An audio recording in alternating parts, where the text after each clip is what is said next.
กายเก้าเกษาแตบไตปฏิตะทะไลรัตนาผ่านแผ่วภาคแก้วเจ้าตั้งสามภาคการด้วยความเคารพนอบนบปุจจาขอความสุขความสัสดีจงมีแก่ศรัทธาญาติโยมท่านสาธุชนนักศีลนักบุญทุกท่านณโอกาสต่อไปนี้ได้มาพบกันละเนอมาพบกันแล้วกับช่วงรายการมรดกธรรมพื้นบ้านล้านนากับตนตัวแห่งอัตมภาพพระครูสังฆลักษณะอัตตตนะสิริเจ้าอาวาสวัดหาลีกาลามสันมันนะตำบลต้นทงอำเภอเมืองจังหวัดลำพูนก็ได้น้อมนำเอารายการมรดกธรรมล้านนามาพบกับศรัทธาญาติโยมท่านสาธุชนนักศีลนักบุญทุกท่านเป็นประจำทุกวันพุธเวลา3:30 นาทีถึง5:00โดยประมาณก็อยู่ด้วยกันกับช่วงรายการเทศน์น้ำเทศน์ธรรมฟังน้ำฟังธรรมแบบพื้นบ้านล้านนาอยู่ด้วยกันทุกวันพุธแต่ว่าบางพุธก็บ่ได้เข้ารายการก็เนื่องด้วยติดงานหลายสิ่งหลายอันก็บ่ได้มาพบกับศรัทธาญาติโยมท่านสาธุชนนักศีลนักบุญหลายพุธละประมาณพุธ2พุธละที่บ่ได้มาเข้ารายการมามาจากับศรัทธาญาติโยมท่านสาธุชนก็เนื่องด้วยติดมีภาระหน้าที่ที่จะต้องไปปฏิบัติที่จะต้องทำก็ตามภาระตามหน้าที่ตามการทำงานที่ได้รับมอบหมายไว้วันนี้บ่ได้ไปทางใดก็เลยได้มาพบมาจากับศรัทธาญาติโยมท่านสาธุชนนักศีลนักบุญทุกท่านที่ได้เปิดเครื่องวิทยุสดับรับฟังในเมื่อเจ้าวันนี้ก่อนที่เฮาท่านทั้งหลายจะได้สดับรับฟังพระสัทธรรมเทศนาก็ได้ก่อนที่เฮาจะได้ฟังน้ำฟังธรรมนั้นต่อไปเนาะก็จะได้ไหว้พระแห่ก่อนเนาะศรัทธาญาติโยมท่านสาธุชนท่านทั้งหลายไหว้พระเพื่อที่จะได้น้อมจิตน้อมใจแห่ก่อนเนาะศรัทธาญาติโยมเป็นการได้ระลึกถึงคุณพระแก้วเจ้าทั้ง3ประการตื่นเจ้าขึ้นมาก่อนที่จะฟังน้ำฟังธรรมระลึกถึงพระสัทธรรมเทศนาก็จะได้ไหว้พระแห่ก่อนเนาะศรัทธาญาติโยมได้ไหว้พระกล่าวกรรมปูจาพระรัตนตรัยพร้อมกันเนออิมินาสกกาเลนะพุทธังอภิปูชยามะอิมินาสกกาเลนะธัมมังอภิปูชยามะอิมินาสกกาเลนะสังฆังอภิปูชยามะอะระหังสัมมาสัมพุทโธภควา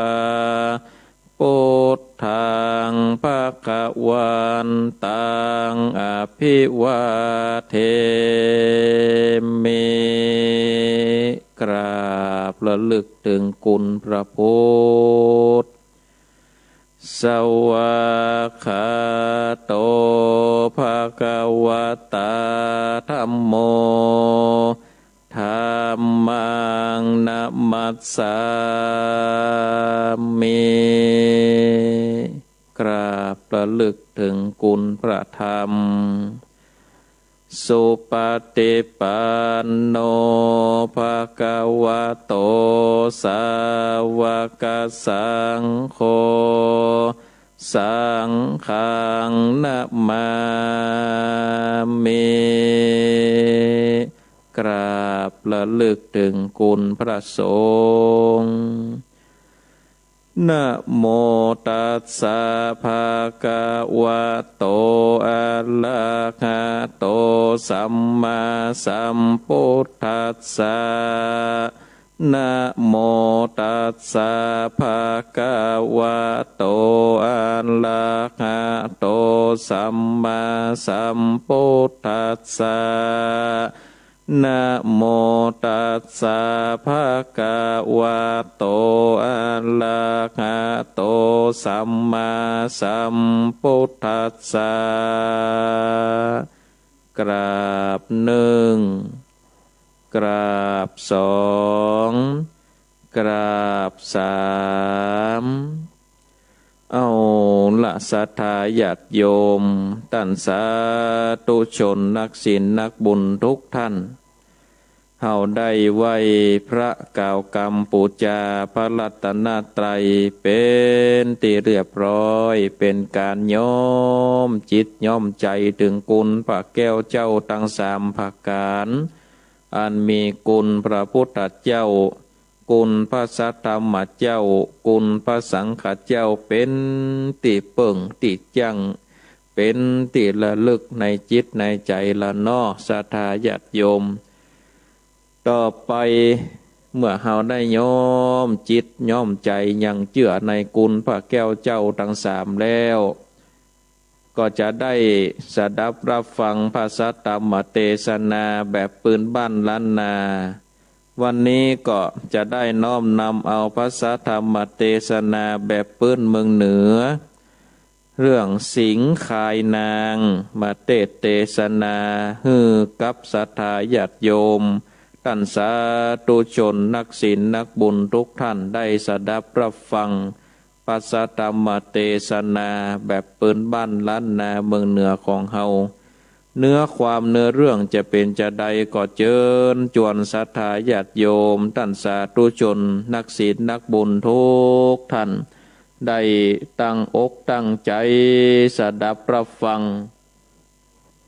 พระสัทธรรมเทศนาอันมีชื่อว่าสิงขายนางผูกที่หนึ่งผูกต้นเป็นลำดับต่อไปนะโม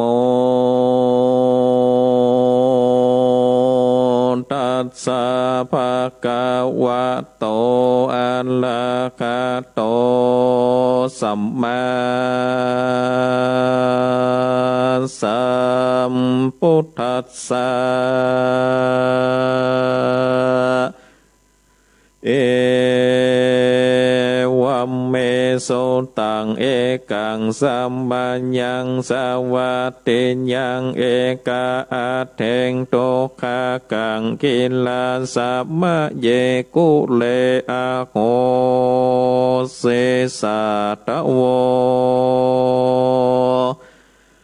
โดลาสะโพเลสะตังหลายตั้งยิ่งใจน้อยใหญ่อันเข้ามาในสันฐานเต้นเน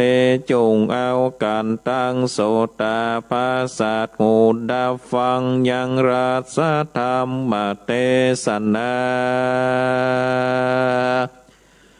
ดังหาวจากวิชาจันนาไปแน่นิโตสันทาอันว่าสัพพัญโยพระพุทธเจ้าตนเป็นโคเก้าแก่โลกา อันสันเตสัมลันอยู่ในเจตวันนาอันลามภาก็พาโลภเสื่องเจ้าเพโคตังลายคือเป็นเขตจริงเตสัตนาเป็นนิบาตกาถามว่าคัตถิยังโตกาตังโกเลโกลาสาดังนี้เป็นต้นกิจละได้ยินมาเมื่อพระปนท่านเจ้าแข่งเข้าสันติสำลันอยู่ในเจตวันนารามวันนอนส่วนนั้นว่าเจ้าเพโคตั้งหลายก็มาผสมจมนมกันในคงธรรมสัมภากาศาลาก็เกิดเป็นไปยังการถากรรมจะเสื่องกันไปมาว่าอาวุโสโดราเจ้าต่างลายเขาเปิงหูดังนี้เตออันว่าโปงกาลาผู้มีศีลเป็นนักพาดแม้นว่าสาธิตอยู่สำลานในติใดก่อนเดแม้นว่าเกิดเป็นคนและสัตว์ก่อนดีก็ขาเกินยังความโศกสำลานบันใจแก่คนและสัตว์ตั้งหลายในเตดนั้นตกเมื่อบอดเต้าแต่นั้นสิ่งเดียวเตียนย่อมเหินยังกำบนที่จำเลินใจแก่คนและสัตว์ตกเมื่อยังเป็ดยะเข้ากาของปลูกลูกฟังคืองอกงามจมจืนภาการหนึ่งแล้วชื่ออันว่าผู้เป็นอันทาปาลาหยาบจ้าตาโลนแม่นเป็นคนและสัตว์หากอยู่ในเตได้ดังอันก็หากคืนยังความ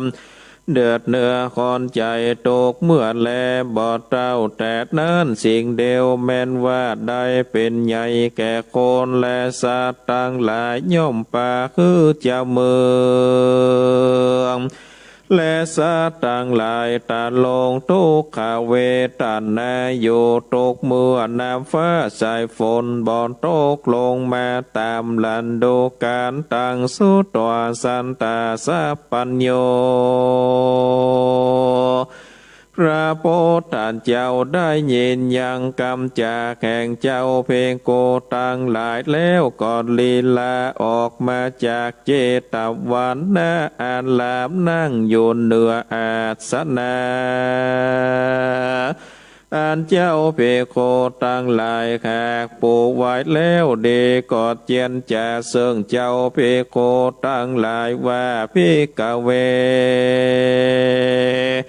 ดูแลเพียงโกต่างหลายสุตันตั้งหลายแม่เจียนจาโดยถ้อยกำเยื่องใดไปตัดแล้วเตื้อพระตถาคตลวดมาจนเสียนี่จะเตดนั้นเจ้าเพโคตนจันลาดก่อนโยกนิ้ววาดกราบวันตาว่าพันเตพังกาวาคาแดสะปัญโยพระพุทธเจ้าผู้ข้าตั้งหลาย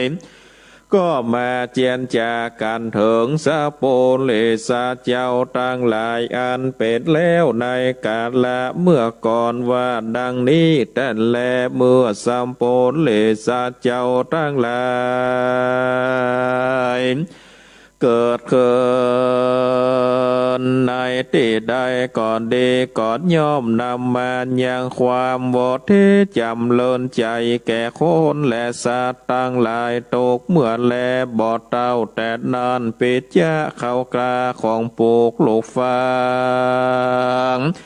เป็นต้นว่าเข้าก้าไข่นาหมากโปเป่าตันกอยอ้อยก็จำเลินจื่นบานแงมมากนักแลกันว่าโกนอาทาปาลาเกิดในติดใดก่อนย่อมความเดือดเนื้อค้อนใจ มาคือแก่คนและสัตว์ตั้งหลายทุกเมื่อบอดเต้าแต่นานปิดจะเข้ากลาก่อเกี่ยวแข่งตายมากนักจัดแลผู้ขาตั้งหลาย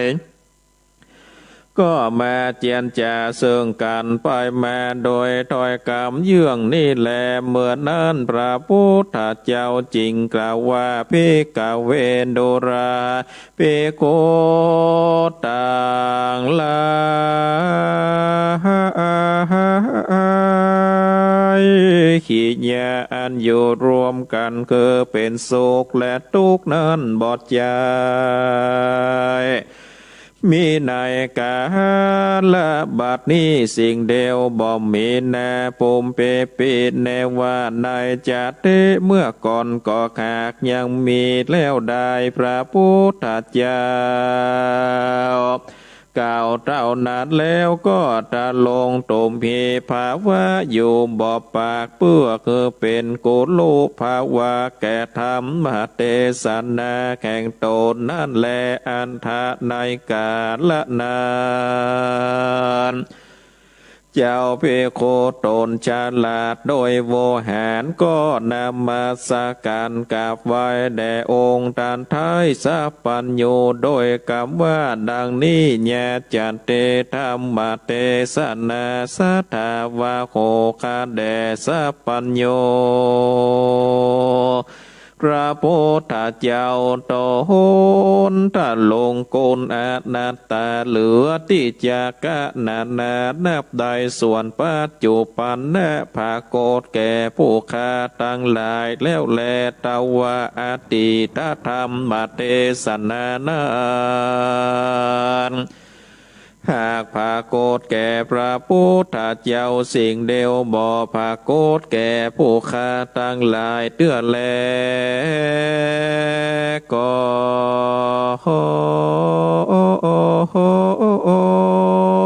พระพุทธเจ้าจงเทศนาคือแจ้งแก่ผู้ฆ่าตั้งหลายแด่โตสัทธาสัพพัญญูพระพุทธเจ้าโตโหนประกอบโดยมาคาการโลนาติโกนได้ยินเจ้าภิกขุตั้งหลายข้าขอราธนาดังอันพระก่อนนำเอามายังอาติตธรรมเทศนาอันข้ามลวงพ้นไปแล้วมาเทศนาแก่เจ้าภิกขุตั้งหลายว่าอาทิเตกันเลปาลานาสินยังมาคาสันโตตาติราชาปะโหเมตตาอากาเลสังอาจิรังนาปิญญากาจินโนอสีวนังเอกนาโกนสัลลาดังเนภิกขเวโดราภิกขุทั้งหลายได้กาลนานอันคามลวงพ้นไปแล้วนานปางเมื่อโกปราตถาคาตะยังพงสร้างโพธิสมภารต้นเตียวไปมาในวัฏสงสารกูตันทาขาตาก่อนยังได้โพดยังชีวิตหญิงผู้หนึ่งคือได้พ้นจากตั้งตายโดยสัตว์อันตาลนโคตรลายนักหนาก็มีแลเอกจเตงยังมีเจ้าหนึ่งโกปราตถาคาตาก่อนได้นำเอาปฏิสนธิกำเนิดเกิดในคติญาติวงศาในเมืองปาลาณสีใหญ่กว้างกันว่าอายุได้16 ปีก็ได้โอสาลาจาปิเสกเป็นพญาใหญ่เสวยเมืองเตจะเลืองภาพดาวลอยเต่าย่อมยอโกนภาโกดชื่อว่าพญามหากาลุนาก็มีแลพญาตนนั้น ก็ตั้งอยู่ในเมตตาธรรมประกอบโดยตัสราจันทำเสภาการตกเมื่อเตียนย่อมหืดแล้วยังความสุขสำราญบานใจบ่มีภายาสั่งซักสิ่งบ่เกิดข้องมองใจการได้ไพ่ไตเป็นสุขยิ่งข้าเสือกลายบ่มาลาวีเมโคอันว่าฝนก็ตกลงมาจอบตามลาดูปิดยะเข้ากาแข่งคนตั้งหลายก็เป็นอันงอกงามหาบงหาแมงจากเบียดเบียนบอนได้สเปจันนาอันว่าเจ้าเมืองตั้งหลายเขาก็อวดอ้างสาธุกันก็เพื่อบุญสมปานแห่งพญาเจ้าอันปกเกล้าปัจจาเขาก็นำเอาของมาถวายมากตั้งเสื้อผ้าและเงินคำก็เพื่อเส้นทำปัญญาเจ้าก็มีเมื่อนั้นและนาอาทาในกาลละเมื่อนั้นอันว่าปรัญญาการโลนามาคายเกิดตานแถมเล่าเจ้าจริงสั่งเสนาและอามาตเธอปากันกาตามแปลงยังสาลากว้านตานโคกหลังเกือว่าที่ประตูเวียงศิลางที่กายโคบน้อยหลังหนึ่งที่กลางเวียงหลังหนึ่งกันว่าบวนลำบวนแล้วโสเจ้าตั้งหลายจงมาบอกแก่กูเตอตั้งสุดตัวอามัสสาวนาส่วนอันว่าเสนาอามาตย์ผู้ฉลาดในลาจากการก่อขับเอาอาจญาใส่เหนือหัวแล้วก่อปล่อยจัดแจงแต่งสร้างตามกรรมพญาเจ้าโจภาการบ่เมินนานเต้าใดก่อนถึงเสิงอันบวนละมวดแล้วก็เข้าไปกราบไหว้พญาเจ้าว่าเตวะคาแดสมมุติเตวะเป็นเจ้าส่วนอันว่าศาลาโคกหลังนานบัดนี้ก็บวชละมวนแล้วโจภาการขอเจิญพระผู้บานที่ไว้จุงได้ตกแต่งยังของทานแดดเตอส่วนอันว่าพระมกาสัจเจ้าก็ไปเรียบเล็งโดนยังกว้านตานกันว่าปะเลปนนะแล้วดังอ่านเจ้าก็สละจ่ายเข้าของเป็นตานเป็นนิรันดร์ไปบอกขาดก็มีวันนั้นแลพิกาเวนโดราพิโคตังลา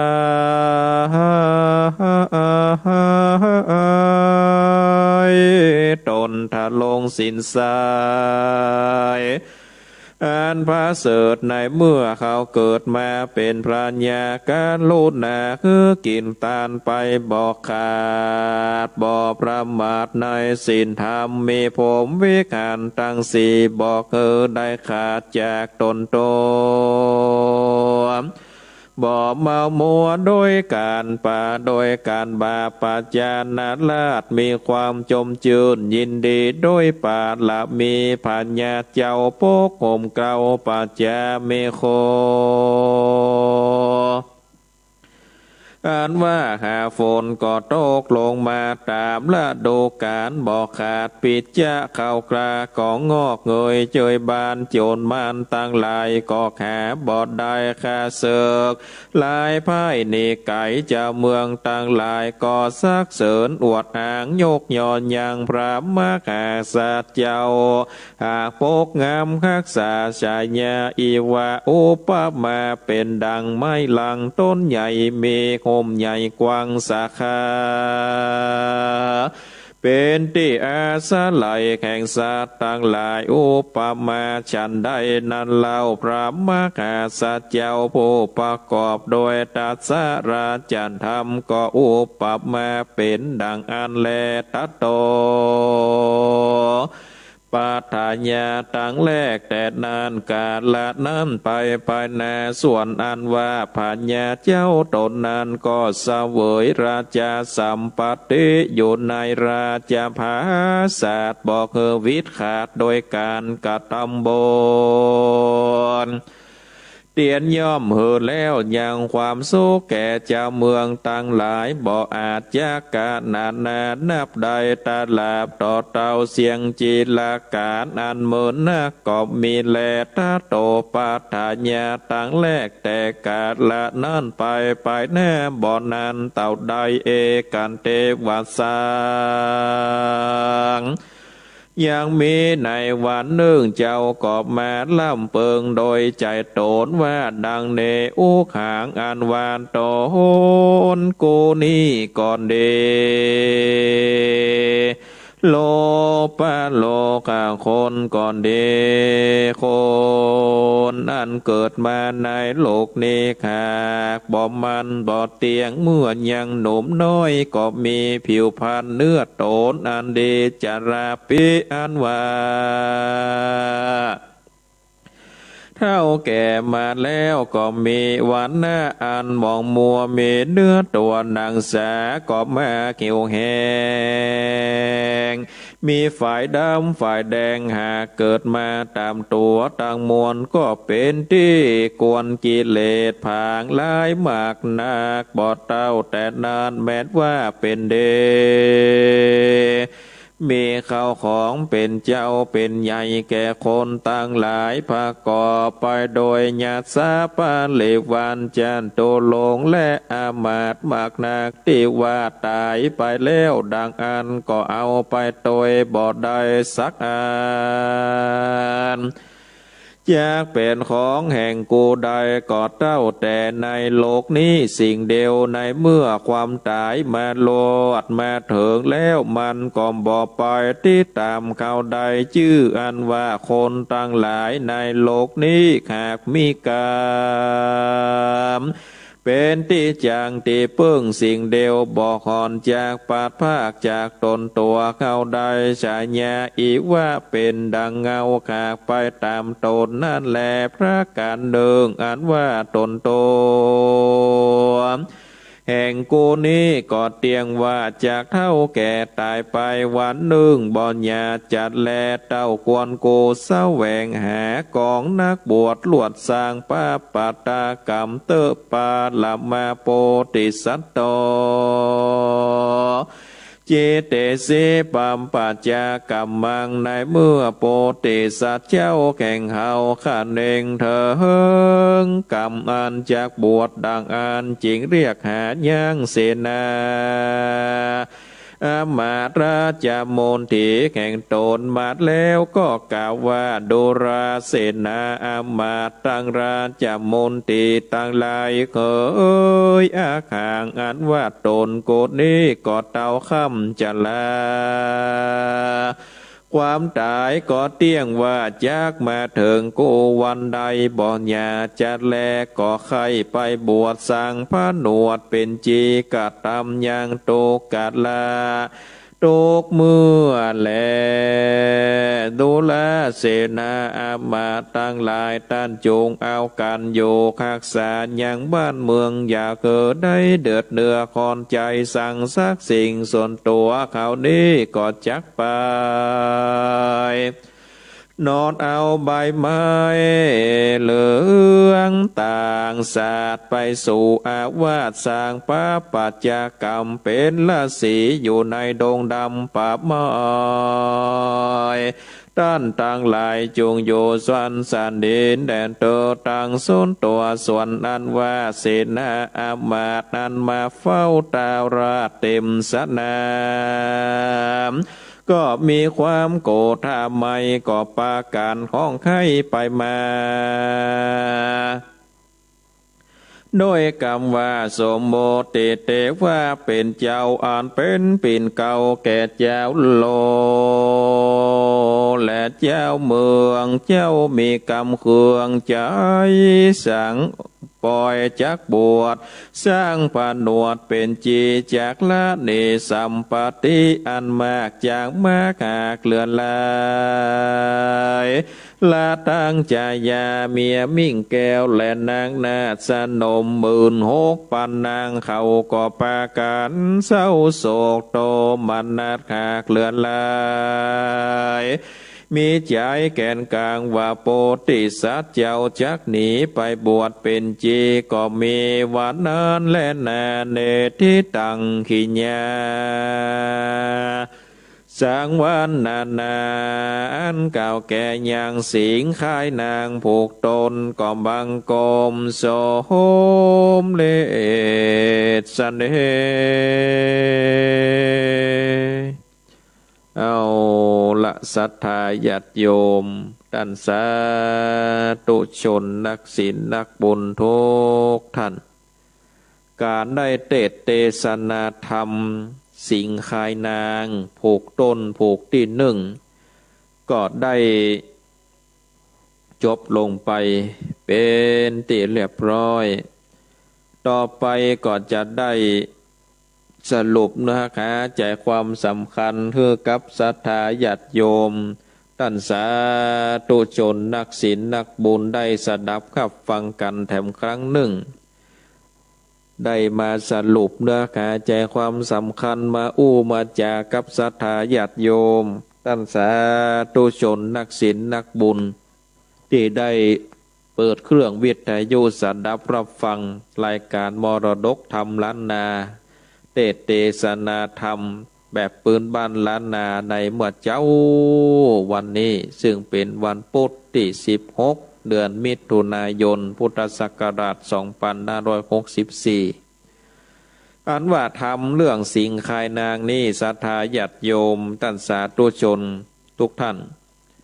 ก็ได้ย้อนกล่าวไปถึงก็ได้อ้างไปถึงยังสมัยที่องค์สมเด็จพระสัมมาสัมพุทธเจ้าเมื่อยังทรงพระชนม์อยู่ถ้าในธรรมนี่เพิ่นจะใจคำว่าปางเมื่อทรมานเนาะก็คือว่า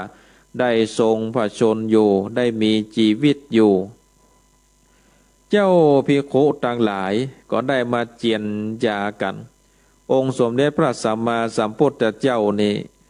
ได้อยู่ที่พระเชตวันมหาวิหารอยู่โดยพระภิกษุต่างหลายแวดหน้าแวดหลังตัวเจ้าต่างหลายก็มานั่งจุมนุมกันหรอในธรรมบรวานะอาตมาภาพก็จะตามในธรรมว่าตัวเจ้าต่างหลายก็มานั่งจุมนุมกันเนาะเป็นหมู่เนาะแล้วก็จากันว่าบอกว่าสมัยนี้บอกว่าสมัยตั้งหลายอดีตผ่านมานี่เฮานี่ก็ฮู้ว่าเฮาเกิดมาหลายภพหลายชาติแล้วชาติใดเฮาปะคนมีบุญบางพ่องก็ปะคนอันมีบาปคนที่มีบุญนี่นักปราชญ์ราชบัณฑิตก็ได้กล่าวได้ว่าแม้นว่าสถิตอยู่ในที่ใดอยู่ในที่ใดบอกว่าจะเป็นคนบอกว่าจะเป็นสัตว์ก็มีความสุขบันวันใจก็สร้างแต่ความสุขบันวันใจบอกว่าจะบอดใจเป็นแต่คนแค่สัตว์อย่างเดียวแม้แต่ปิจจะเข้ากล้าเข้าในนาในต้งก่อนยังมีความสุขบอกว่าจะเป็นฟ้าเป็นฝนก็ตกต้องตามฤดูกาลถึงหน้าฝนมาฝนก็ตกแบบพอดีถึงหน้าหนาวก็หนาวแบบพอดีถึงหน้าร้อนก็ร้อนแบบพอดี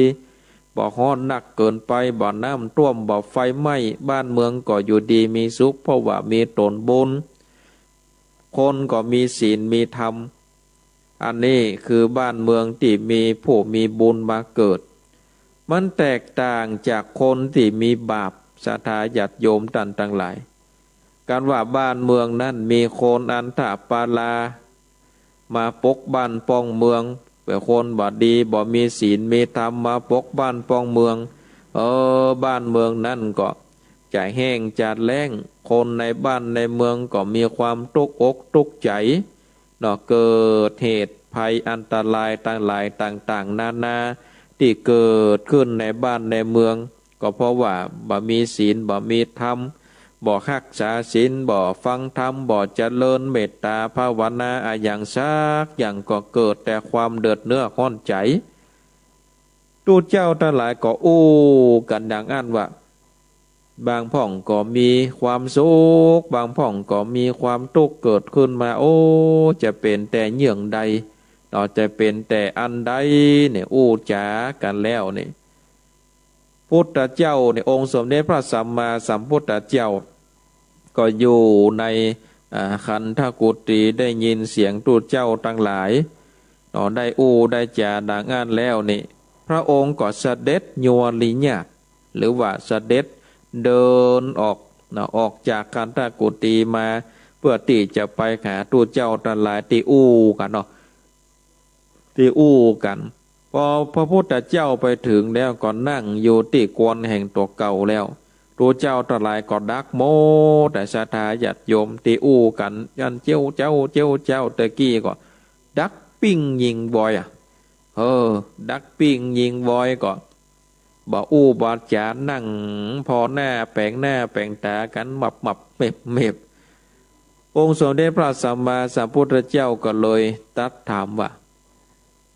อันสู่ท่านตั้งหลายอู้จ่าเยื่องใดกันหันเฮามาถึงที่นี่ก็ดักปิ้งยิงบอยบ่อู้บาดจาบ่มีอันในธรรมนี้ว่ามีภิกขุโตนฉลาดก็ยอมือไหวอภิวาทวันตาให้หรอกพุทธเจ้าถามว่าท่านตั้งหลายอู้อย่างกันนะดักปิ้งยิงบอยเนี่ยเฮามาถึงนี่ก็บอกอู้หรอกแต่กี้อู้กันได้ยินอยู่นะเสียงจะเป็นจะได้นะนี่หรอกก็เลยได้ถามไปมีทูตเจ้านะก็ถามว่าโอ้ไวยสาองค์สมเด็จพระสัมมาสัมพุทธเจ้าซึ่งเป็นเก้าเป็นเงาแก่โลกโลกาเนาะจาราธนาก็อู้กำงามหรอกเนาะถ้าเป็นภาษาบ้านเฮาก็อันอู้กำงามวานล้อมไปก่อนนะเนาะวานล้อมแล้วก็อู้ก็จะว่าโอ้ข้าแต่องค์สมเด็จพระสัมมาสัมพุทธเจ้าที่ข้าพระเจ้าทั้งหลายได้อู้ได้จานี่ก็บอกว่าบางพ่องก็บ้านดังบางชาติก็เกิดมาบ้านเมืองก็อยู่เย็นเป็นสุขบางพ่องก็เกิดมาบ้านเมืองก็ร้อนก็คล้ายมันจะเป็นแต่เยื่องใดเนี่ยใดถึงบ่สุขเต่ากันหมดเนี่ยใดก็ยังบ่ทุกข์เต่ากันหมดจะต้องมาสลับซับเปลี่ยนกันจะเป็นแต่เยื่องใดคะองค์สมเด็จพระสัมมาสัมพุทธเจ้านี่ก็ได้บอกว่าโอ้บาดใจมีแต่จัดนี้จัดเดียวปางเมื่อข้าในได้เกิดมาหลายจัดปางก่อนนั้นข้าก็ปะมาหมดแล้วบาดใจมีกัดจัดนี้จัดเดียวตั้งหลายเฮ้ยแล้วพระองค์ก็ตุมหิอยู่บ่ปากเลยอยู่บ่ปากคือดักอยู่ขั้นซึ่งเป็นการปวดห้องว่าเป็นลีลาเนาะเป็นลีลาของพระพุทธเจ้าทั้งหลายถ้าบ่อาราธนาเพิ่นก็บ่เทศน์เนี่ยศรัทธาญาติโยมเหมือนกับทูตเจ้าเนี่ยทูตเจ้าไปการไปงานถ้าปูจานบ่อาราธนาธรรมก็ทูตเจ้าอยู่ๆจะไปนะโมตัสสะไปได้จะได้ต้องมีการอาราธนาธรรมไปก่อนเนาะปูจานก่อนอาราธนาธรรมอาราธนังกะโลมะทั้งปลายนี่จบเรียบร้อยทูตเจ้าก็จะขึ้นนะโมถ้าว่าปูจานบาอาราธนาก็โอ้ทูตเจ้าก็จะนั่งพอหน้ากันเลยเนาะอยู่ไปมีคนอาราธนาจะไปแสดงธรรมเลยนี่โอ้บ้านเฮาเมืองเฮานี่บัดนิยมกันต่อศรัทธาญาติโยมเมื่อพระเจ้าตุมหิอยู่บ่ปากนั่งโยขั้นแล้วนี่ภิกษุแต่ละก็เข้าใจว่าโอ้พระองค์พร้อมที่จะได้สัตเทศนาแล้วเจ้าภิกขุตนฉลาดตนนั้นก็ยกมือไหว้แต่ว่าขออาราธนาองค์สมเด็จพระสัมมาสัมพุทธเจ้าได้เทศนาธรรมอดีตชาติเถอะเพราะว่าชาติก่อนนั่นก็ปรากฏแก่พระองค์ผู้เดียวบ่มีภัยที่จะสามารถฮู้ได้แม้แต่ข้าพระเจ้าทั้งหลายก็บ่สามารถที่จะฮู้ได้บ่มีฤทธิ์อภิญญาหยังที่จะสามารถไปยังฮู้ชาติเก่าๆของพระองค์ได้ขออาราธนาพระองค์ได้เทศนาเพื่อที่จะได้เป็นพื้นเป็นฐานแก่สัตว์โลกทั้งหลายได้นำไปประพฤติปฏิบัติพระพุทธเจ้าก็ฮับเอากรรมอาราธนาแล้วก็เทศนาไปว่าปางนั้นโมนานหลายชาติแล้ว ก็ได้พระองค์ก็ได้ไปกำเนิดอยู่ในบ้านเมืองชื่อว่าเมืองปาราณสีกันว่าอายุได้16 ปีก็ได้รับอุตสาราชาพิเศษเมื่อเป็นพญาใหญ่ได้นั่งบ้านป้องเมืองได้ดูแลไผ่ฟ้าประชาคนทั้งหลายก็ได้ใส่ชื่อว่าพญามหากรุณาพญามหากรุณานี่ก็ตั้งอยู่ในเมตตาธรรมแล้วก็ประกอบไปด้วยตัสสราชธรรม10 ประการก็อย่าทำให้บ้านเมืองนั่นอยู่จุ่มเนื้อเย็นใจบ่มีภัยอันตรายอย่างมาที่จะเข้าบ้านคนทั้งหลายก็มีความสุขฟ้าฝนก็ตกจอบตามฤดูกาลถึงเวลาทำนามาก็ตกหลายแค่สักหน่อยน้ำก็มีปอแยะให้แยะนาถึงเวลาฝนได้ทิ้งช่วงไปก็ทิ้งช่วงพอประมาณตกผ่องร้อนผ่องหนาวผ่องก็บ่เกินประมาณก็ตามแต่ฤดูกาลของมันปิจจะเข้ากล้าก็งอกงามดีคนตลายกล้าขายขึ้นขายลายหล่องต้องใต้ต้องเหนือเนาะต้องบ้านเตียวเมืองก็โอ้หมู่ม่วนงันสันเล่าในศรัทธาญาติโยมตันทั้งหลายคนตลายก็โอ้เมื่ออยู่ร่มเย็นเป็นสุขก็ได้นะถึงบุญสมภารแห่งพญามหากรุณาเป็นเจ้าว่าเป็นพญาที่ปกบ้านป้องเมืองได้อย่างมีความสุขนี่เมื่อได้หูดังอันแล้วนี่ก็ปากันสรรเสริญเยินยอสาธุการนะเมื่ออันนี่ศรัทธาญาติโยมพญามหากรุณานี่ก็มีใจเนาะมักไข่คือตานก็เลยคืออาจญาเสนาอามาตย์ทั้งหลายว่าสู่เจ้าทั้งหลายไปแปลงศาลากว้านตาล6 หลังไว้ในบ้านในเมือง6 หลังนี่มีที่ไหนพ่องที่ประตูเวียง4 หลังแล้วก็ที่ใกล้คุ้มของเฮานี่หลังหนึ่งแล้วก็ที่กลางเวียงในแหมหลังหนึ่งสู่เจ้าทั้งหลายปากันไปช่วยกันก่อการสร้างไปช่วยกันห้างกันแปลงมันแล้วได้เร็วที่สุดอามาตย์ทั้งหลายก็ได้ครับเอากรรมของพญาแล้วก็ปากันไปศรัทธาญาติโยมท่านทั้งหลาย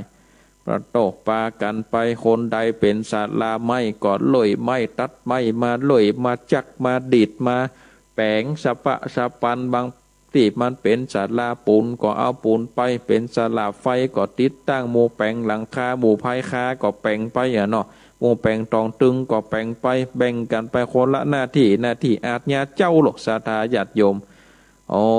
ลองบัดเนี้ยบ่ทำแล้วก็ตายเลยเนาะตายกันจะเนี้ยใดจำเป็นได้อันได้เนี้ยบางอันก็จะขัดราชองค์การนำไปประหาร7 ชั่วโคตรเนาะอย่าเอาหอในหนังนะกันเนาะเอาไปฟันคอลิบเลือนนะกะเมื่อเสนาอามาตย์ทั้งหลายก็ไว้ฮับเอาอาจญาแล้วก็ปากันไปสร้างไปแปลงศรัทธาญาติโยม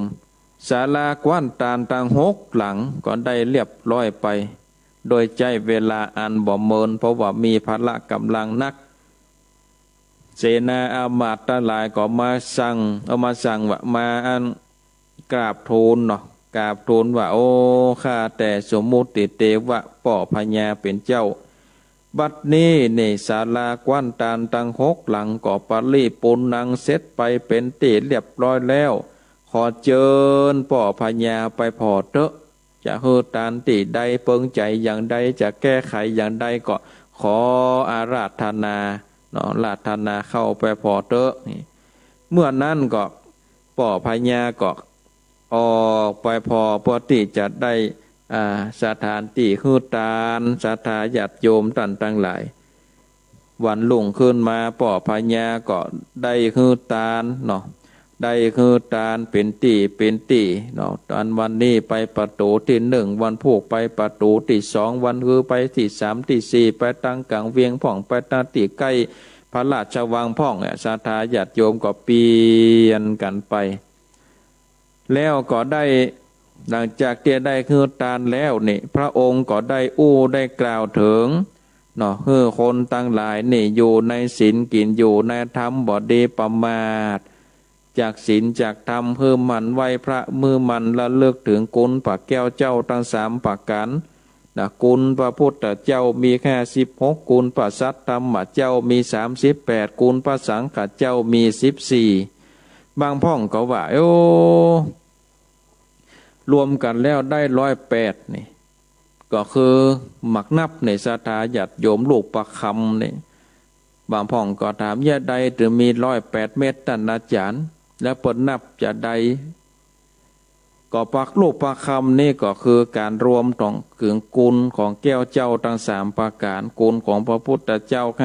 56กุลของพระสัทธรรมเจ้า38กุลของพระอริยสังฆเจ้าสะอาด14รวมกันแล้วได้108การว่าผู้ใดเอาลูกประคำก้องคอนี่ถือว่ามีกุลพระแก้วเจ้าทั้ง3ประการอยู่ในอกในใจกุลของพระแก้วเจ้าทั้ง3ประการได้ปกคลุมรักษาเฮาได้ระลึกถึงกุลพระพุทธกุลพระธรรมกุลพระสงฆ์ซึ่งมีกุลอันนั้นหาประมาณบ่ได้ชาติก็ลองนับพอหรอกุลพระพุทธเจ้ามีแค่16ก็ระลึกถึงบทใดบทอิติปิโสก็ลองนับพออิติปิโสภะกะวาอะละหังสัมมาสัมพุทโธวิชชาจะละนะสัมปันโนสุกะโตโลกะวิโทอนุตตะโลปุลิสะธรรมสาละทิสัทธาเตวะมนุษสานังพุทโธภกวาตินี่มีอยู่56กรรมศรัทธาญาติโยมลองเอาปากกรรมมาลองนับพอนะจะได้อยู่56กรรมต่อไปกูลของพระสัทธรรมก็สวากขาโตภกวตาธัมโมสันทิติโกอะกาลิโกเอหิปัสสิโกโอปะนะยิโกปัจจะตังเวทิตโพวินโยหิติจะได้อยู่38 เม็ดแล้วกูลของพระสงฆ์คือสุปฏิปันโนภควโตสาวกสังโฆนี่มีอยู่14กรรมหรือว่า14 เม็ดรวมกันได้108 เม็ดนี่ศรัทธาญาติโยมเวลาเฮาภาวนาก็นกปากกรรมมาก็พุทโธก็นับไปเม็ดพุทโธก็นับไปเม็ดพุทโธเฮือได้ไข่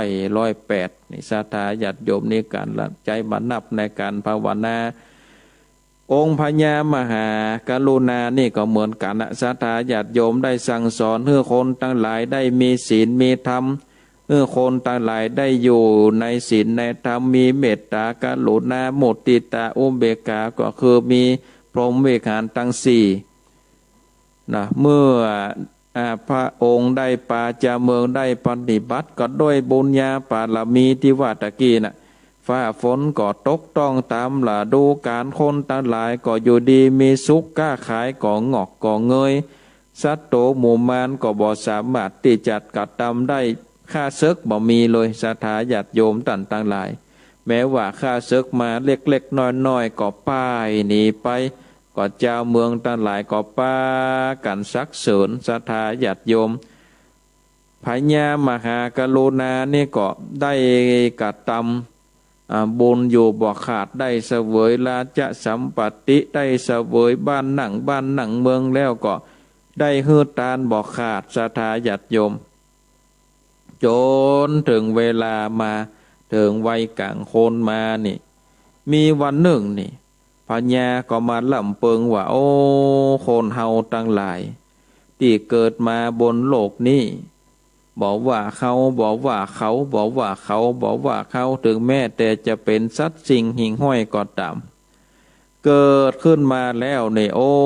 มีวรรณะผิวพรรณอันงามเมื่อสมัยเป็นหนุ่มเป็นสาวนี่ก็โอ้เต่งตึงศรัทธาญาติโยมเนื้อหนังก็เต่งตึงหูตาก็ดีผิวพรรณวรรณะก็งามสะอาดแต่ว่าเมื่อเวลาล่วงเลยไป โอ้ความเฒ่าชราแก่ชรามาเยือนล่ะหนังที่เคยเต่งตึงก็เหี่ยวหย่อนยานไป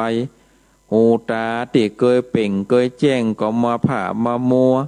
หูที่เคยได้ยินถนัดทีก็เป็นหูตึงไปเนาะเป็นหูตึงบ่ใครได้ยินโอ้ตีนมือที่เคยมีพละกำลังก็มาใส่มาสั่นยกอันนั่นยกอันนั่นก็บ่ได้นักได้หลายนี่ศรัทธาญาติโยมต่างต่างหลายก็ถือว่าเป็นอันเป็นว่ากฎของพระไตรลักษณ์เนาะศรัทธาญาติโยมอนิจจังทุกขังอนัตตามันเกิดขึ้นตั้งอยู่ก่อนดับไปเป็นธรรมดาเนาะเป็นธรรมดาของชีวิตพญาพ่นก็มาพิจารณาดังนี้แล้วก็ปรงตกเอาขนาดเขาเป็นเจ้าฟ้ามหากษัตริย์มีเงินมีคำหมักหนักก็บ่อาจที่จะซื้อความหนุ่มเนาะบ่อาจที่จะซื้อความหนุ่มเพื่อได้อยู่กับเขาได้เขาก็ต้องเฒ่าเขาก็ต้องแก่ต้องเจ็บต้องตายไปตามกฎภาวะธรรมชาติแล้วเขาจะเนี่ยได้นี่ก็เลยได้กึศนะศรัทธาญาติโยมต่างหลายก็เลยได้กึศว่าโอ้คนเฮานี่เฮาจะพ้นจากความทุกข์นี้ได้จะใดก็นอกจากไปบวชตะนะนี่หรอกนอกจากไปบวชถือศีลเป็นฤาษีอยู่ในป่าในดงได้จำเริญภาวนาไปเพื่อที่จะได้เสาะแสวงหายังหนทางแห่งความพ้นทุกข์หนทางที่พ้นจากความเกิดหนทางพ้นจากความแก่หนทางพ้นจากความเจ็บหนทางพ้นจากความตายจะปลอดพ้นก็เลยได้กึศว่าจะไปบวชในเมื่อกึศโป่งตกดังอันแล้วนี่ก็เลยห้องยังเสนาอามาตย์ปาจาราชต่างหลายเข้ามาเนาะเข้ามาประชุมจุ่มนุมแล้วก็เลยบอกว่าเสนาอามาตย์ต่างหลายสู่เจ้าทั้งหลายจุงเอากันอยู่รักษาเนอะอย่างบ้านเมืองนี้อย่าได้เดือดได้ร้อนได้ปฏิบัติปัดปูจะบ้านจะเมืองได้ตั้งอยู่ในศีลในธรรมได้สั่งเสียอย่างอั้นแล้วนี่เสนาอามาตย์ทั้งหลายก็ทูลถามว่าพระองค์อย่างอี้นี่หมายความว่าจะได้พระองค์จะไปไหนพระมหากษัตริย์พญามหากรุณานี่ก็เลยบอกว่าเฮานี่ตั้งใจแล้วอยากจะไปบวชอยู่ในป่าในดงปูนเนาะไปบวชอยู่ในป่าในดงเพื่อที่จะได้จำเริญเมตตาภาวนาไปบอกมันได้ขาดจากหลอดพ้นจากการเกิดการเจ็บการตายและพระองค์ยันใดถึงจะไปบวชมีความน้อยเนื้อตำใจอันใดพิษอกพิษใจอันใดปอกปอใจอันใดขอพระองค์ได้ได้จ่ามาล่อนี่จะไปบวชเนี่ยได้งี้หรอเขาตาลายก็มามาจ่าดังอันแล้วนี่พญามหากรุณาก็บอกว่าโอ้เขานี่บ่อันบ่มีความทุกอกทุกใจอย่างซักอย่างบ่น้อยอกมองใจอย่างซักอย่างที่มีความทุกอกทุกใจนี่ก็เพราะว่าหันความเฒ่าความแก่ความเจ็บความตายนี่เฮาอยากจะเสาะหาหนทางนะอยากจะเสาะหาหนทางที่จะนำไปสู่สิ่งที่พ้นจากสิ่งมูนี้ก็อยากจะออกไปบวชนะบัดได้มีความหมองอกหมองใจอย่างซักอย่างตั้นเฮ้ยเห็นหรอก็เลยได้จ่าดังอันแล้วนี่ศรัทธาญาติโยมเสนาอามาตย์ทั้งหลายก็ได้รับรู้เนาะได้คับหูคับทราบเป็นดังอันแล้วเมื่อได้คับหูคับทราบดังอันแล้วพระองค์ก็จะตัดสินใจเนาะก็จะตัดสินใจที่จะพระองค์ได้ไปเนาะได้ไปสู่ยังตามสมความปรารถนาของพระองค์ที่จะได้ไปบวชเป็นฤาษีเนาะเป็นฤาษีอยู่ที่พระองค์ได้ตัดสินใจที่จะออกไปบวชนั่นก็เนื่องด้วยความฮักศรัทธาญาติโยมต่างหลายความฮักนี่ เปิ้นมีความฮักตัวเก่าแล้วก็ฮักประชาชนต่างหลายฮักคนต่างหลายฮักตัวเก่านั่นก็คือว่าอยากจะซอกหาหนทางพ้นทุกข์บ่คือตัวเก่าบ่คือคนอื่นหากว่าเขาได้หนทางพ้นจากความทุกข์นั่นก็จะได้มาบอกมากล่าวมาสั่งมาสอนไผ่ฟ้าต่างหลายได้พ้นจากความทุกข์ก็ต้องด้วยความฮักศรัทธาญาติโยมความฮักนั่นนี่ตั้นว่าห้ามกันบ่ได้ยากแล้วก็บ่มีเหตุบ่มีผลอันยังที่จะมาห้ามบ่คือฮักได้ก็โดยว่าเมื่อฮักไปแล้วก็ถึงแม้ว่าจะลงพิษหลงอันยังไปก็สามารถที่จะฮืออภัยได้เนาะคือยอมฮืออภัยได้ศรัทธาญาติโยมเมื่อพระองค์มีความฮักแล้วนี่ที่พระองค์ที่ปัญญามหากรุณาได้อยู่บ้านอยู่เมืองได้อยู่ดีมีสุขก็ด้วยบุญเนาะศรัทธาญาติโยมต่างๆหลายก็ด้วยบุญบันดาลเนาะบุญบันดาลความสุขมาให้เรื่องที่เฮาต่างๆหลายได้ยินได้ฟังมาหลายสิ่งหลายอย่างเช่นว่าบางพ่องเฮาได้ปะจากหนังสือพิมพ์บางพ่องนี่เฮาก็ได้ครับโหเป็นดังอันดังอีตามโลกโซเชียลตามหน้า Facebook เป็นเรื่องที่เฮารู้สึกว่ามีความเหลือเชื่อเป็นเรื่องที่บ่น่าเชื่อว่าจะเป็นไปได้หรือบางอันก็คือว่าตัดใจว่าโอ้จะเชื่อดีก็ว่ามันเชื่อดีก็โดยข้อเท็จจริงเรื่องที่เหลือเชื่อหลายเรื่องก็เป็นเรื่องพิเศษเกิดขึ้นเฉพาะแก่ผู้มีบุญหรือว่าผู้มีบาปเฉพาะตัวต่ออันคนมีบุญนี่มักจะได้ประสบกับเรื่องหรือเหตุการณ์แปลกประหลาดที่งดงามที่คนอื่นบอกฮู้แต่ตัวเก่าได้ฮู้ที่ตัวเก่าได้หันคนอื่นบ่สามารถจะหันได้หรือมีคนอื่นฮู้มีคนอื่นหันตามไปตัวเฮาแต่ก็บ่นักบ่หลายต่อใดก็เป็นพิเศษเพราะว่าคนผู้นั้นปนห้องว่าบุญบันดาลส่วนคนที่มีบาปก็เช่นเดียวกันได้หูได้ขันได้ประสบเรื่องราวอย่างอั้นอย่างอี้ด้วยตัวเก่าก็ล้วนเป็นเรื่องที่น่ากลัวน่าตกใจบางพ่องก็เป็นเรื่องที่ทำให้ทุกข์สร้างความเดือดร้อนไปจนถึงยามรับยามนอนบางพ่องก็ถึงกับเป็นโรคประสาทนี่ศรัทธาญาติโยมต่างๆหลายกินบาดได้นอนบาดรับถึงขั้นเป็นโรคประสาทเรื่องของการตายนี่ศรัทธาญาติโยมบางพ่องก็ถูกปลุกขึ้นมาในตอนดึกมีคนมาเคาะประตูห้องก็ได้ยินเสียงก็จำหน้าได้ว่าเป็นคนนั่นคนนี่ก็มีความคุ้นเคยกันเป็นญาติกันเมื่อเปิดประตูออกไปก็บอกอันโอ้หันหลังกำเดียวก็อันบาหันหน้าตื่นเจ้ามาโทรศัพท์ไปถามถึงบ้านก็หูว่าคนที่มาหาเมื่อคืนนั้นตายไปแล้วเมื่อ2 วัน3 วันก่อนอันนี้ก็มีเนาะศรัทธาญาติโยมต่างๆหลายก่อนนี้ก็มีก็เข้าใจว่าพวกเขาคนนั้นคนที่จะไปลาไปบอกเนาะเพราะว่าเคยหู้จักกันมาหรือว่าเป็นเพื่อนสนิทเป็นญาติสนิทกันอันที่จริงนี่ในพระพุทธศาสนานี่ได้สอน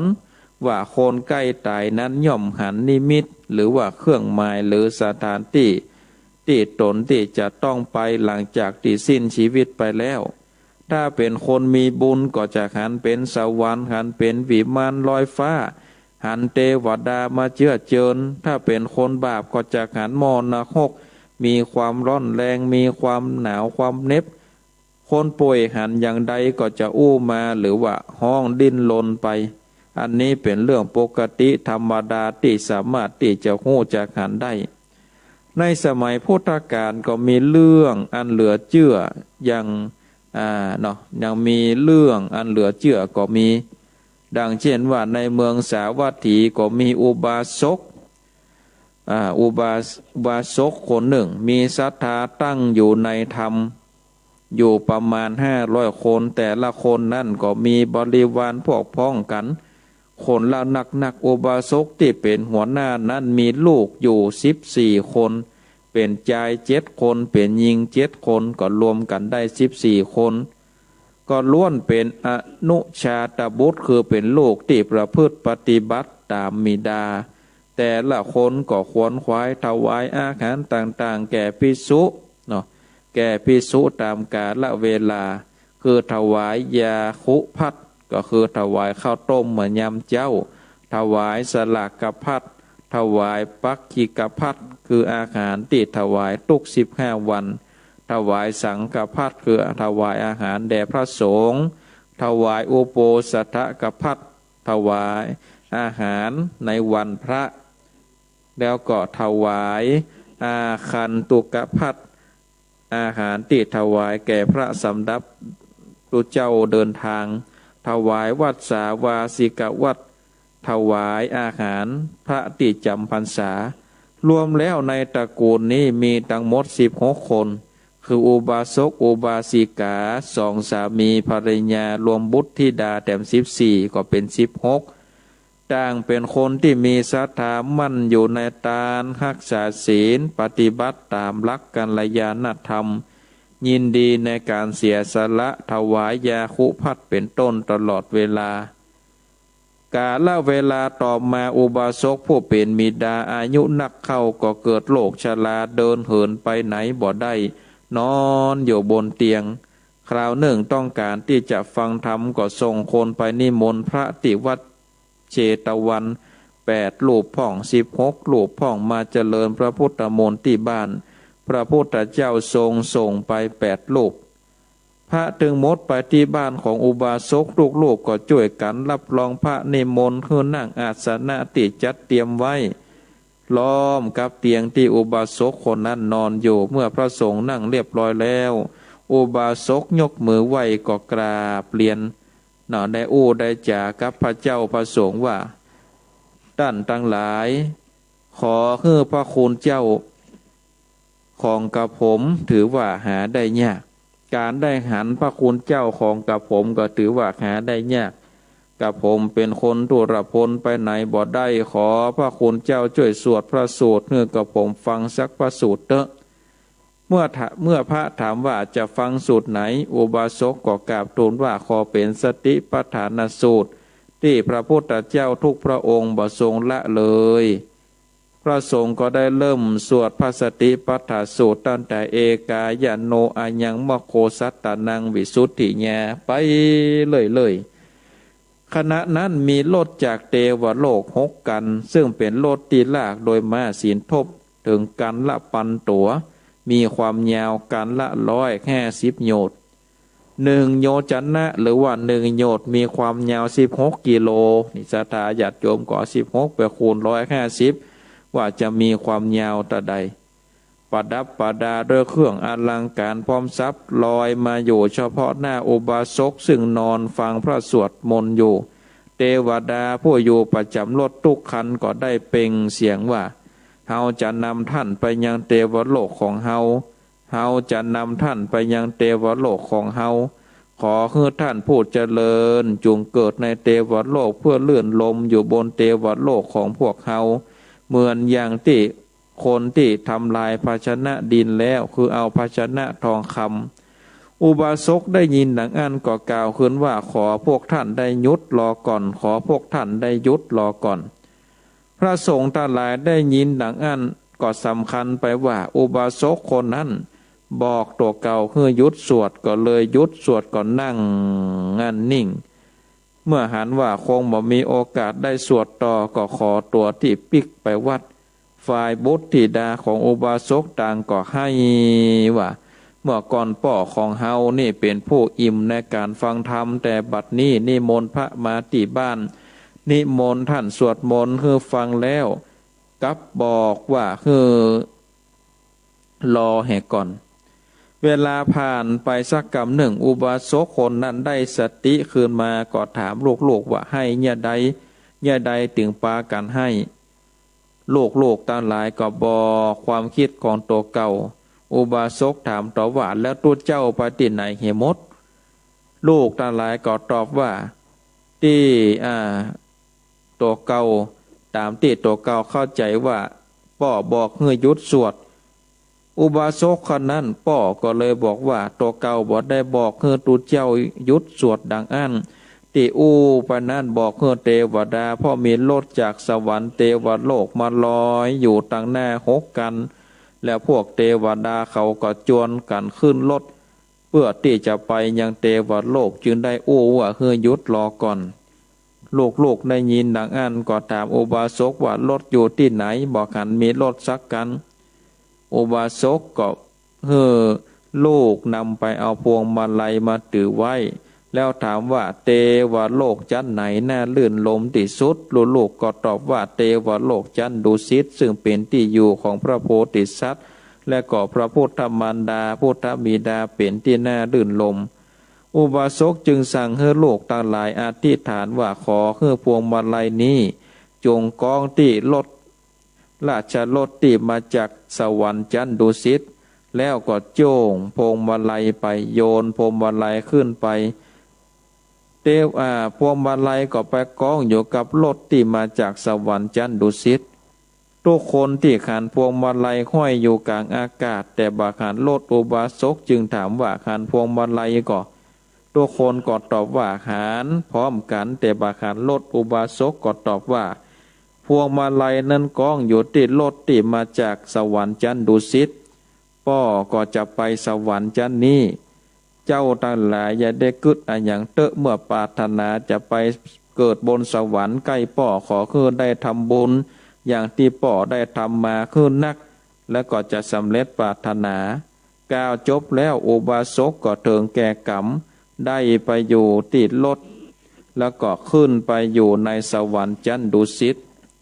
สำหรับพระสงฆ์ที่ไปบ้านอุบาสกเมื่อปีกมาถึงวัดพระเชตวันเมื่อองค์สมเด็จพระสัมมาสัมพุทธเจ้าได้ตรัสถามว่าเป็นอย่างไรไปสวดที่บ้านของเศรษฐี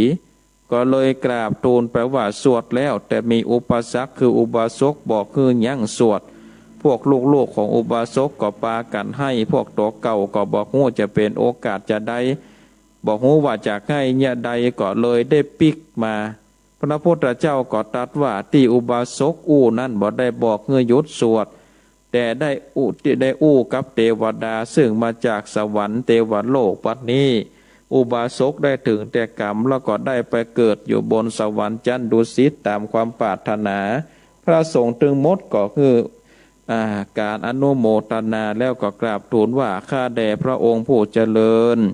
อุบาสกนั้นบันเทิงอยู่ในท่ามกลางญาติพี่น้องในโลกนี้สิ้นชีวิตแล้วยังไปเกิดที่บันเทิงแห่งกะพระพุทธเจ้าก็ตอบว่าแม่นแล้วภิกษุทั้งหลายคนที่บ่ประมาททั้งหลายจะเป็นคฤหัสถ์ก็ดีจะเป็นบรรพชิตก็ดีย่อมบันเทิงอยู่ในที่ทั้งปวงศรัทธาญาติโยมท่านทั้งหลายอันนี้ก็คือบุญบันดาลเนาะบุญบันดาลที่เกิดขึ้นก็ด้วยพลานิสงส์แห่งอุบาสกนั้นได้กัดตำเนาะได้กัดตำเอาละเนาะศรัทธาญาติโยมท่านทั้งหลายมาเร็วพอเวลาก็เหลือเวลาเต็ม10 กว่านาทีก็จะได้เปิดสายกับศรัทธาญาติโยมท่านทั้งหลายเนาะได้โทรมาโทรมาจ๋า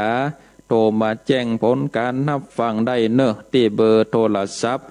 0865878177อยู่ตั้งใดก็โทรมาได้เนอะศรัทธาญาติโยมท่านทั้งหลายโทรมาได้ที่เบอร์โทรศัพท์ที่ได้บอกไป0865878177โทรมาได้เลยศรัทธาญาติโยมที่ฟังอยู่เนาะฟังอยู่ตั้งใดก็โทรมาได้แจ้งผลการรับฟังโทรมาโทรมาจ๋าครับสายเจริญปอนครับไว้สาครับท่านพระครูมาแล้วเมืองฝางครับผมว่าเสาหินฝางครับฟังท่านพระครูอยู่เลยฟังอยู่เนาะฟังแต่เจ้าละกา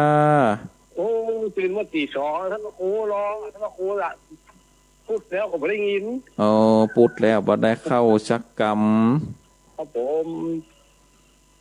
สาธุโมกำลังทใจพนาระครูอยู่เนอะสาธุฟังกันไปเลยๆนะครับผมกลับไหว้สาครับผมบุญรักษาครับ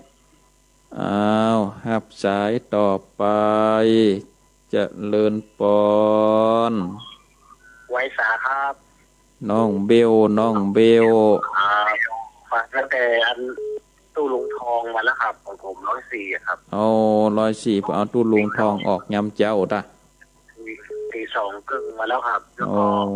มันเงียบไปกำให้ตีสามพิธีนี้พอดีเนาะแล้วก็เพิ่นก็เอาอย่างออกขั้นไว้อีกอะแล้วก็มาได้ยินพระครูก็ตีสามครึ่งพอดีอีกอะอ๋อดีแล้วดีแล้วไปสวดมนต์กับพระครูแล้วเดี๋ยวจะไปกราบแล้วนะครับสาธุบุญรักษาเนอจะได้ขอให้กำลังใจพระครูมีสุขภาพแข็งแรงนะครับสาธุสาธุ0865878177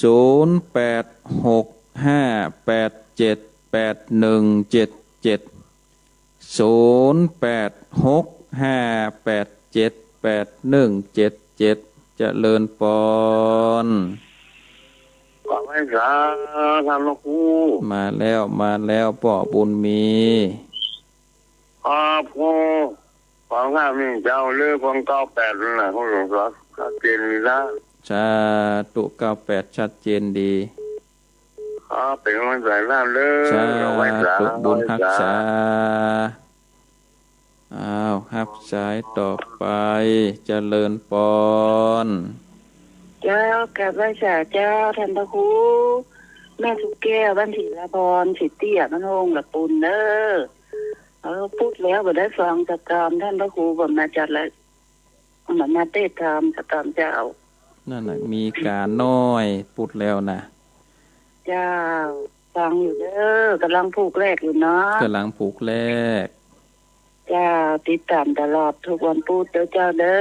อสาธุโมทนาเจ้าสาธุเจ้า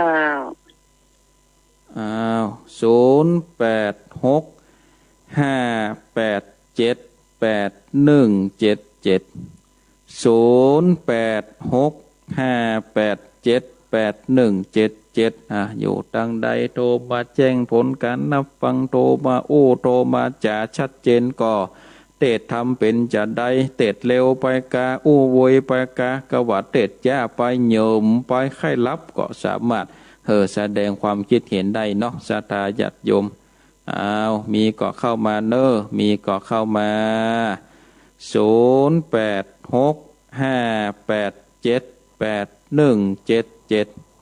0865878177เจริญปอนจากบริษัทเจ้าท่านพระครูจากหนองบัวชัยปราการเจ้าหนองบัวชัยปราการเจ้าม่วนขนาดแต่เป็นคติสนใจได้จะดีทำวันนี้ชัดเจนดีเนาะเจ้าชัดเจนดีเจ้าฟังกันไปฟังกันไปเรื่อยๆเนอะเจ้าสาธุโมทนาการไหว้สาเจ้าบุญรักษาก็ยังดีที่ฝนบ่ตกนะศรัทธาญาติโยมยังไปแล้วอย่างวันก่อนนั่นก็นั่นวันค่ำคืนหุ่งกันเนาะเพราะบัดยังเม็ดมันตกบัดนักนะแต่มันตกวันค่ำศรัทธาญาติโยมเพราะบัดขันตะวันมาได้เงียการเงียงานอย่างชักอย่างฝนตกเจริญปอนสาเจ้าท่านพระครูแม่อุ้ยอินฟังอยู่เลยฟังอยู่จากเสมิงชัดเจนเจ้าชัดเจนดีเนาะมาได้ฟังท่านชัดหลายพูดกันเด้อวัดตะวันนั่นนะกะเป็นเมาหัวท่านพระครูเมาหัวอันเนี้ยความเจ็บก็เป็นตุกเนี่ยเนาะเจ้าไปหาหมอสองเทื่อละปันหอมปันหายเนอสาธุเจ้าอาจารย์สาธุโมทนาทำโค ก็ม่วนใช่ไหม ม่วนดีก็ฟังกลับไปเลยนะกำลังผูกแหลกอยู่นะเจ้าเจ้าเจ้าสาฟังธุกับเจ้าเอาครับสายต่อไปเจริญปอน ครับกับนมัสการท่านอาจารย์รู้จักดังใดแม่วางฝนตกครับแม่วางฝนตกนี่โอ้ตั้งเพนี่บาหันเนี่ยตะวาก็บาหันวันนี้ก็บาหันแต่ว่าก็ตกเป็นบางที่ตั้งสันบัดตองตกคือลุงอยากถามเรื่องตังถามครับว่าจะได้บาปกรรมมันจะมีแต่ก็ครับจะมีแต่ก็เห็นเนาะครับเรื่องการเป็นหนี้เรื่องการความฮักเนี่ยจะได้ว่ามันเป็นบาปเป็นกรรมแต่ผมอยากถามว่าตั้งธรรมมันจะมีวะฮะตั้งบาปตั้งกรรมขอท่านอธิบายกันนะครับได้เดี๋ยวฟังในพิทยุเนาะสวัสดีครับสาธุอ้าวเข้ามาแถมเจริญปอนเจ้ากลับไปสาเจ้าท่านพระครูแม่ฟังอยู่นะแม่สายฟินกันได้ยาอยู่บ้านตรงซ่านอำเภอเมืองปานโอ้จำปางเจ้าหายไปจัดมนนี่เนาะแม่ได้ฟังธรรมสักกรรมเจ้าอันท่านเจ้าแม่ตื่นตอนที่ท่านพระครูว่าอันคุณพระพุทธพระธรรมพระสงฆ์ได้นะเจ้าอ๋อจับใจหันพอดีก็ยังดีกันเนาะยังได้ตันได้ฟังกันอยู่นะเจ้าไม่ให้กำลังใจท่านพ่อครูเนอะสาธุวันนี้มีจ้อยมีกรกับวันนี้เอาเห็นน้อยนะเจ้าเอาเห็นน้อยกาเจ้ามาแล้วแม่แก้วยองหินเสียงแม่สายพินดังอยู่จานแม่อยู่ดอนใจปงหินตรงซานอำเภอเมืองปานท่านพระงามทำกำสอนแม่ตึงบัลละเอาเป็นไม่ไตน้ำตางกูค่ำกูเจ้าฟังเป็นประจำวันใดบ่ได้ฟังมันก็ง่อมเนาะเจ้าขอพ่อคุณด่านพ่อคุณนะสาธุโมทนาเจ้ากราบไหว้สาเจ้าท่านพ่อคุณเจ้าห้าแถมสายเพื่อได้เก้าสายเจริญปอนไหว้สาเจ้ารู้จักตังใดแม่อำไพเจ้าแม่อำไพบ้านยังแม่พระบาทตากผ้ากับบ้านไหวพระบาทตากผ้านี่บาดได้เจ้าไหว้สาเจ้าสาธุฟังกันไปเรื่อยๆเนอะขออนุญาตยกหูก่อนเนาะศรัทธาญาติโยมขออนุญาตยกหูก่อนเพราะว่ามีคำถามศรัทธาญาติโยมมีคำถามจากติดจากแม่วางโทรมาถามว่าบาปกรรมนี่มันจะมีแต่ก่อบาปกรรมในพุทธศาสนาเปิ่นได้เป็นจะได้เขาต้องเข้าใจคำว่ากรรมตัวนี้ก่อนเนาะศรัทธาญาติโยมกรรมะนี่นะศรัทธากรรมะนี่กรรมะเปิ่นแปลว่าการกระทำนะจะแปลว่ากรรมตัวนี้เป็นสิ่งบดีอย่างเดียวนะบาปกรรมหรือว่าบุญกรรมนี่ก็เหมือนกันกรรมะตัวนี้นี่แปลว่าการกระทำกระทำดีก็เป็นดีกระทำบดีก็เป็นบาปเพราะฉะนั้นก็บ่ถึงจะมีว่าบาปกรรมหรือว่าบุญกรรมจะแปลว่ากรรมตัวนี้เป็นสิ่งบดีมันเป็นเวรเป็นกรรมก็คือว่าการกระทำที่ไปสร้างเวรสร้างกรรมซึ่งกันและกันในพระพุทธศาสนาเพิ่นก็องค์สมเด็จพระสัมมาสัมพุทธเจ้าจึงยืนยันแน่นอนว่ามันเป็นการกระทำดีเขาก็ได้ดีทำชั่วเขาก็ได้ชั่วอย่างเช่นว่ามีทรัพย์ที่หันได้ชัดว่าตะกี้กึดใดเนี่ยลืมไปละฮะสัตว์โลกย่อมเป็นไปตามกรรมศรัทธาญาติโยมสัตว์โลกย่อมเป็นไปตามกรรมถ้าบาลีตะกี้กึดได้เนี่ยไปทางหน้าก็ลืมไปไงล่ะ สัตว์โลกย่อมเป็นไปตามกรรมเพราะฉะนั้นองค์สมเด็จพระสัมมาสัมพุทธเจ้าเพิ่นได้ตรัสเฮาได้ทำกรรมดีเฮาก็จะได้ไปเกิดดีๆเฮาได้กระทำกรรมบ่ดีเฮาก็ได้ไปเกิดที่บ่ดีอย่างที่เรื่องที่อาตมาภาพได้อู้ปฏิกี้เหมือนกับอุบาสกคนนั้นน่ะเพิ่นได้กระทำกรรมดีเมื่อเพิ่นใกล้จะได้ดับจิตจากชีวิตไปแล้วนี่เทวดาก็นำเอาราชรถได้มาฮับเอาไปเพื่อที่ไปเกิดในสวรรค์ชั้นฟ้าแต่ถ้าหากว่าอุบาสกคนนั้นนี่เมื่อยังมีชีวิตอยู่ยังมีความแข็งแรงอยู่ได้กระทำกรรมที่มันบ่ดีได้ฆ่าสัตว์ตัดชีวิตได้ไปลักของเปิ่นได้เล่นจู้สู่ผัวเมียไปจุไล่หลอกลวงได้กระทำกินเหล้าเมายาสิ่งเสพติดนี่ก็กระทำกรรมบ่ดีแล้วจะมีราชรถมารอฮับก่อศรัทธาญาติโยมก็ต้องไปเกิดในอบายภูมิเกิดในมรณกเนาะเป็นสัตว์เดรัจฉานเกิดเป็นพูดผีได้ไปตกอย่างมรณกมีจาโยมพิบาลอันนี้เนี่ยเป็นหลักฐานศรัทธาญาติโยมตันตรายเป็นกรรมแล้วเตือนหน้าเนาะอาตมาภาพจะไปเสาะเอาธรรมบทหรือว่าเอาเรื่องที่พุทธเจ้าได้กล่าวเรื่องกรรมเนาะได้มาเทศนาแล้วก็มีในธรรมแห่งผูกหนึ่งบ่แน่ใจว่าในธรรมเป็นธรรมเมืองผูกหยังที่ว่าตัวเจ้าทั้งหลายได้นั่งอยู่ที่หั่นนี่ก็พอไปบนฟ้าก็หันยังกาตัวหนึ่งบินมาอยู่ดีๆอยู่อันดีกินได้ก็มีเสวียนหญ้าอันหนึ่งมีไฟลุกที่ไหนมาบอกโอ้ไปซุบใส่คอกาตัวนั้นก็บินมาบ่ได้นะเสวียนหญ้าก็บินมาซุบใส่คอกาไฟก็ลุกไหม้กาตัวนั้นตายตัวเจ้าทั้งหลายก็มีความลังเลสงสัยว่าเนี่ยได้กาตัวนั้นอยู่บนฟ้าพุ่นถึงได้ตายเพราะว่าไฟไหม้ก็เนื่องด้วยกรรมศรัทธาญาติโยมกรรมเพราะกาตัวนั้นเกิดเป็นใจตุขัตตะได้นำงัวไปไถนางัวไปไถนานี่